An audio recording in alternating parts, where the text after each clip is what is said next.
Hello and welcome to this video in the series about each of the new constituencies. For this video we are looking at one of the new constituencies in the Northwest.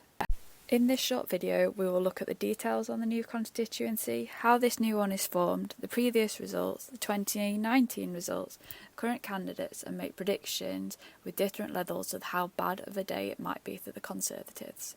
Please comment below for anything you'd like to see and subscribe to our channel to see new updates that we'll do and discussion videos as the election gets closer. There are lots of changes with boundaries in the next election, so we're going to give a quick overview of how the boundaries are changing and how it's going to affect each seat. Only 65 seats, or 10% of the seats, are staying the same, so here we're going to compare how the new seat compares to the main one that is replacing.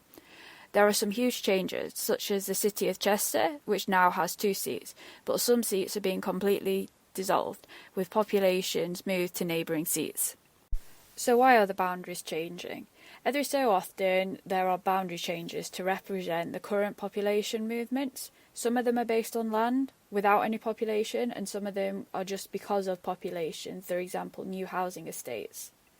2021 was the census year, which has helped inform these changes. The last major change in the boundaries was 2010. Now let's look at some of the details about the constituency. There are 8 regions in England, with Scotland, Wales and Northern Ireland on a country basis.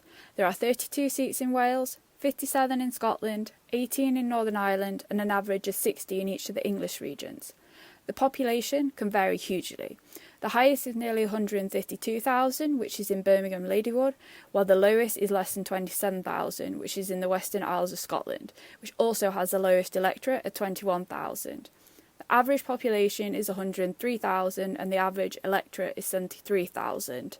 The largest area is the most northerly mainland seat, which is Caithness, which is nearly 12,000 kilometres squared, or approximately 100 times the size of Manchester. The average is 380, while the smallest is only 6.8.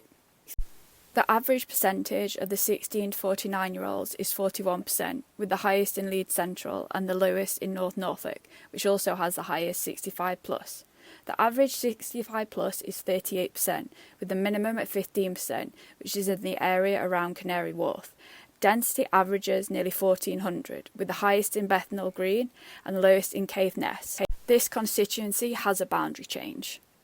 There is a boundary change here, but it hasn't taken in any more areas. When we're looking at the winner in 2019, it's a bit more relevant to the seats that are now made up from multiple old seats. Nevertheless, this is the result from 2019, with the winner and whether the seat was held or it changed. Here are the winning party and those that came second, and also the majority. The size of the majority is key when considering how this seat might change. Maybe not so much when there's a big Labour majority or Lib Dems, but for pretty much any Conservative seat, it's possibly not considered safe, bar a very extreme few. The same for the SNP. Some of these are really up for grabs, particularly for Labour and the Lib Dems. Here we see the vote share at the last 4 elections for the 5 main parties in England: the Conservatives, Labour, Lib Dem, Green and a combination of Brexit or UKIP. The Brexit UKIP vote was distorted in some constituencies in 2019 because if they were held by the Conservatives in 2017, they didn't stand against them.